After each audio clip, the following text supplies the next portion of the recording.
കർത്താവിൽ പ്രിയരെ, നല്ല വചനം പേജിലൂടെ ഞങ്ങൾ അവതരിപ്പിച്ചുകൊണ്ടിരിക്കുന്ന പുതിയ നിയമ ഉപദേശ സത്യങ്ങൾ എന്ന മഹൽത്തരമായ പഠനത്തിന്റെ 15ാമത്തെ എപ്പിസോഡാണ് ഇന്ന് ഇവിടെ അവതരിപ്പിക്കുവാൻ കർത്താവിൽ ഞങ്ങൾ ആഗ്രഹിക്കുന്നത്.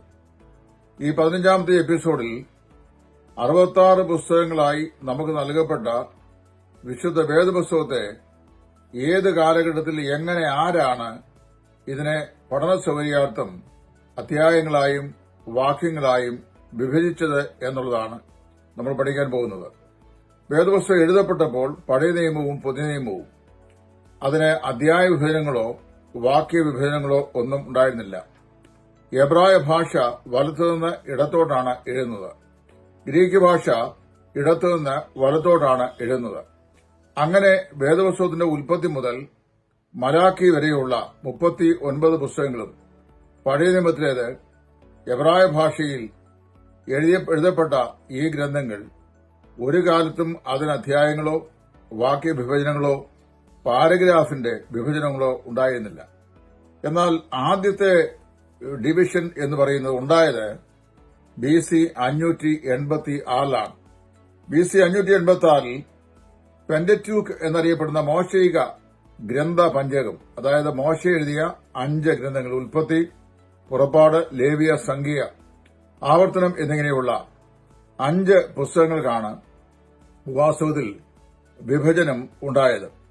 154 ഗ്രൂപ്പുകളായി ആ മോശയിക ഗ്രന്ഥ പഞ്ചകത്തെ BC 586 പഠന സൗകര്യാർത്ഥം വിഭജിച്ചിരുന്നു.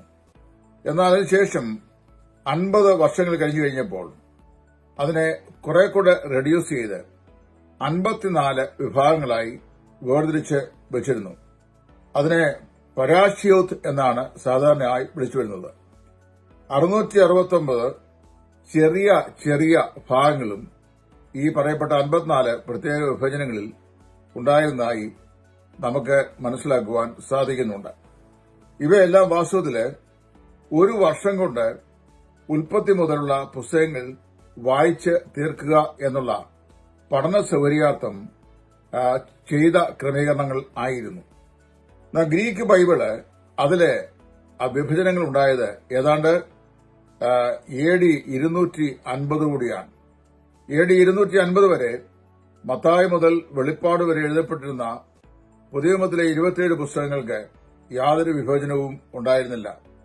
എന്നാൽ പഴയ സംവിധാനപ്രകാരമുള്ള അധ്യായ വിഭജനം AD 350 ഉണ്ടായത്.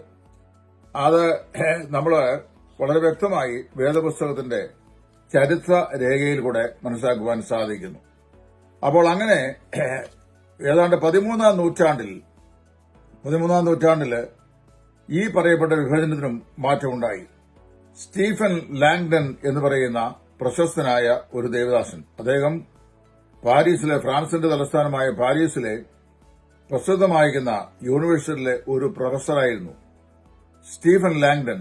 ഈ സ്റ്റീഫൻ ലാങ്ഡൺ ആണ് വാസ്തവത്തില് ഈ പുസ്തകത്തെ പുരാതനമായിരിക്കുന്ന അല്ലെങ്കിൽ AD 250 മറ്റുമുണ്ടായ പുതിയമത്തിന്റെ അധ്യായ വിഭജനങ്ങളെയും എല്ലാം ക്രമീകരിച്ച് ഇന്നത്തെ നിലയിൽ നമുക്ക് ആക്കി തന്നത്. അതേ തുടർന്ന് കാൻഡർബറി ആർച്ച് ബിഷപ്പ് അദ്ദേഹം വിശുദ്ധ ബൈബിളിലെ ഇന്ന് കാണപ്പെടുന്ന നിലയിലുള്ള അധ്യായ വിഭജനങ്ങളാക്കി മാറ്റി. അതുമാത്രമല്ല, താഴോട്ട് പിന്നെയും നമ്മൾ ചരിത്രം പഠിക്കുമ്പോൾ മനസ്സിലാക്കാൻ കഴിയുന്ന മറ്റൊരു വിഷയം കൂടി ഉണ്ട്.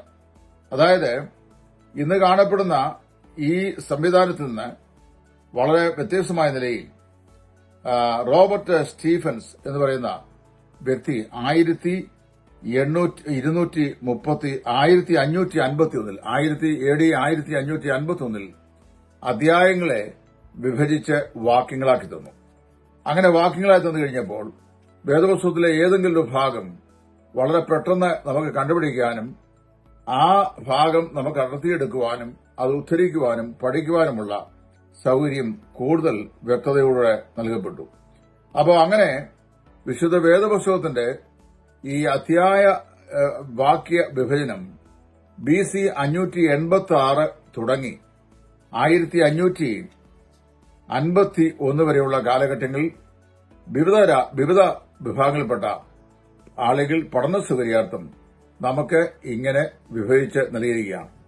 ഇന്ന് നമുക്ക് 66 പുസ്തകങ്ങളടങ്ങിയ ഈ പുസ്തകത്തിൽ എത്ര അധ്യായങ്ങളുണ്ട്, പഴയ നിയമത്തിൽ എത്ര അധ്യായങ്ങളുണ്ട്, പുതിയ നിയമത്തിൽ എത്ര അധ്യായങ്ങളുണ്ട്, എത്ര വാക്യങ്ങളുണ്ട്, ഏറ്റവും വലിയ വാക്യം ഏതാണ്, ഏറ്റവും ചെറിയ വാക്യം ഏതാണ്, ഇങ്ങനെ എല്ലാ കാര്യങ്ങളും അടുക്കും ചിട്ടയോടും കൂടെ പഠിക്കുവാൻ കഴിയുന്ന ഈ സംവിധാനം ബൈബിൾ ശാസ്ത്രജ്ഞന്മാരുടെ കാലത്തിലൂടെയുള്ള മികച്ച സംഭാവനയാണ്.